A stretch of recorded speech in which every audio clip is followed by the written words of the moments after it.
Hi, my name is Faai. I have many nicknames, including Fantastic, Tiny Bomb, and many more. I've been with IQ for um, more than 7 years. So I worked with IQ 7 years, and then I moved to Cova for about 3 years. Um, I'm in Vancouver. Um, right now, I run marketing team in Cova. Um, I started with IQ metrics 9 years ago, right after I graduated from MBA at UBC. In fact, I did internship with IQ metrics, and they kept me since then. Um, yeah, so that's my introduction. So, how come Icometrics hired you in the first place? What did you think, or what did you do at first? So they were launching in LaSalle, first version, never launched before, and I was hired as product marketing manager to do the launch. Um, so we did that about 2 years, and then um, I I had actually 3 years, and then I had a baby. I had Aiden.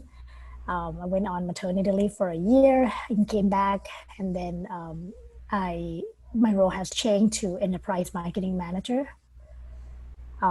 Do a lot of platform and API stuff, um, and then last role before I moved to Cova was a strategy lead for POS, and that's why I started to get involved with the POS platform. Dev Emmett was recruiting me like, "Why you want to work in the wheat industry? We need someone to help with the market strategy." And then yeah, and then I he's really convincing. Uh, And then I learned about the market, and I know the product well, so I get into it. so are you still applying the same kinds of marketing skills you applied at Icometrics just over at Cova now? Um, yes and no, because I would say my scope has gone so much broader and deeper. Back then, when I started, my scope was just focusing on one product and translate the product capability into benefits and marketing collaterals. And then when I jump into an enterprise role, I learned so much more about technology and API stuff and pricing. But with this role, I basically do everything.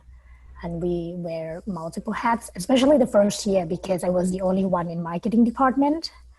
So there's no brand, there's no website, there's no leads, nothing. You start everything from scratch.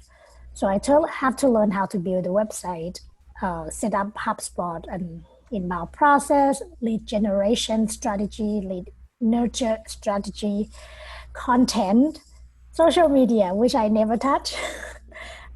Event, have to do all the event. Yeah, before I didn't have to do that. So I learned bit and pieces throughout the years, and they all been applied in this role. But before IQ Metrics, I also work in a marketing role at FMCG, like Unilever and Mars, right? So I always in the marketing. So it's been 20 years. So I think we have to go really fundamental. It would help us if we just help describe marketing, period. So, what would not exist if Cova didn't have marketing? Is that too hard to answer within 3 hours? It's a Okay, lot of stuff. I'll try to be concise. What would not exist if Cova doesn't have marketing? We would have a very difficult time to find leads and make our brand known in the market. Yeah. So That people wouldn't discover Cova. no, None. Uh, Yeah. they they wouldn't know what problem you're solving. Maybe they'd have that problem, but they wouldn't know where to look. They wouldn't. They would go to competitors who do a Yeah, better marketing, right? So they wouldn't know our brand. They wouldn't right, know that we exist. Um, and usually the function between sales and marketing is very different. Like salespeople would do one-on-one, but right. marketing is mass. So without marketing, people won't know us. We won't be able to expand to new markets. We won't be able to get leads as much as we are doing now. They Right. like the salespeople will have to work much harder to educate customers. But now they know us.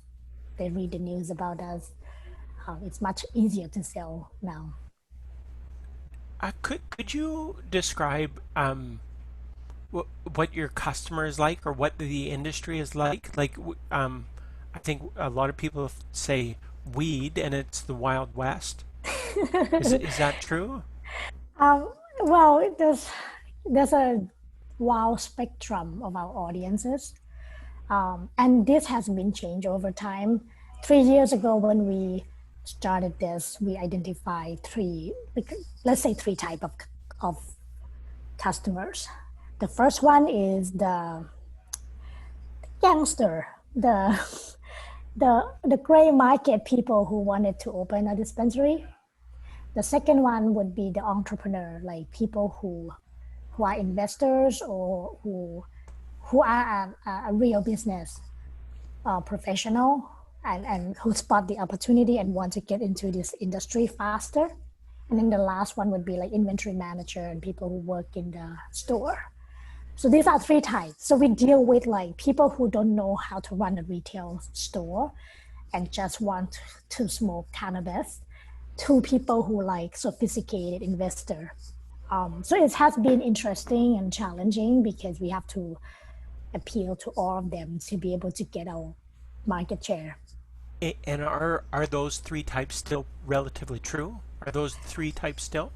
It has been changing. So let's say in the past 3 years ago, that might be about 50% of the gangster type. Now, I would say 40% will be entrepreneur and investors. 30% for to 40% are inventory manager and bartenders, and the rest like a smaller amount now that are like people from the gray market, very small. When you say gangster, were they in the cannabis industry before it was legalized? Exactly, I would say Okay, people who do the business before they have a license. I gotcha. Okay, good. What's your personal strength or skill that works well in marketing that serves Cova? What are the important skills? um, so most people think marketing is about fluff, right? But what they don't know is that marketing is science and art. And to be able to excel in this role, you actually have to understand the science of it and use a lot of data. I think that's what I like. Every time I come up with any strategy, I do a lot of research. So in terms of skills, I'm good at analyzing stuff. Um, Skills, okay, let's see. Analytical, No, just creativity. let me say this is fantastic. Okay, It's a balance. Okay, let's say it's a balance because, like I said, it's a science and art. So you do need to be analytical to make the right decision based on the data. In my personal experience, marketers who make decision based on gut feeling too much, they don't do well in terms of controlling the budget and ROI. I like you, it's important to constantly looking at your data and see where things go because this is a mass. You can you can pretend that you know every type of audiences and every market. You have to look at the data and result. Another thing is like I pride myself to not scared to take risk. I take calculated risk, and that's allowed me to think out of the box and not always go with the status quo. And then it's important to break through in this industry or in any industry, because if you want your brand known, you can always just copy other people or play safe, you know. And then I'm a good planner, really good planner. I 3 years ago when I started this, like I already planned for 5 years and I know where I wanted to be. I know what I have to do. Like I know like 3 months I have to learn as much as I can about industry. Another 6 months I have to build the best website and the best foundation to build the lead. So the first year, it's really hard to prove your worth because all of your work is learning, building the foundation. And my boss, Gary, coming from a sales background, so he want immediate result, and he doesn't haven't worked with anyone who bring in any leads or apply inbound strategy yet or content strategy, like a thought leader, anything that is in our marketing strategy today. So the first year he doesn't know what I can do. And then suddenly like bam, he's like, oh, all these leads that he never expected that is gonna come in, start to pay off. And now it's become our like one of like highest assets in our brand. The website, like 80% of our leads coming from organic search. And that's all the work that I've been planting and done in the first 2 years. And this is like take us where we are today. This is why we become like one of the top brand in the industry within 3 years. So that's a planner part. I have every chance and everything planned for 3 years at least. Faai, I'm speechless because I want you to keep talking. This is so good. Thank you. Thank you very much. Oh, you're welcome. I love this stuff. I mean, and it's come with hard work too, because like I said, we have to wear multiple hats. So the events and advertising and campaigns, we keep doing everything at the same time, and we work as hard as we can in the budget that we have. But I really enjoyed it. It's like everything we do, it's pay off, because Hmm. people in other industry hasn't been as savvy as us. So whatever we do, whatever we try, it just like come back and it's really exciting, really rewarding to see the result. I have no idea where I'm gonna cut this interview because all this stuff when I shut up and quit asking questions has been fantastic.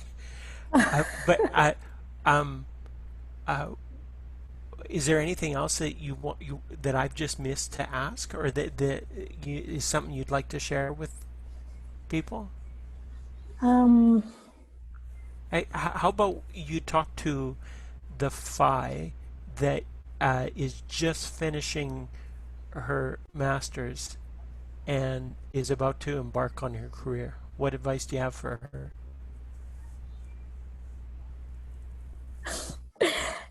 don't stop believing. Do you have a theme song you want to add to that, or you just want to? No, I think like when I look back, me on that day when I'm in the program is not so different from me today. Um, I've always been hard worker and persistent. I like learning a lot. I like to do things, and because I believe that like the more I do, the more I learn, and that's go with my study, my work. and I always try to do my best, because not just because it's a work, but because I learn from doing it. So it's like the past 9 years, that's been my principle. I like learning, I like doing, I like creating work. Um, so I think what I learned throughout the year would be, don't scare of change, because sometimes when you go down and you're forced to do something, it's always for the better. Just have to keep at it, and believe it, and believe that you can keep moving forward. Like, don't stop. Don't You can feel sorry for yourself for a couple minutes, but then just keep going, keep learning, and keep keep trying new things. And you'll get where you want it to be. Like, as long as your eyes is in the goal and you just keep going. Faai, thank you so much for spending this time with me and with sharing this with everyone. It's been a pleasure to speak with you. It's been a pleasure. Thank you. I really enjoyed this. Thanks, Nevin.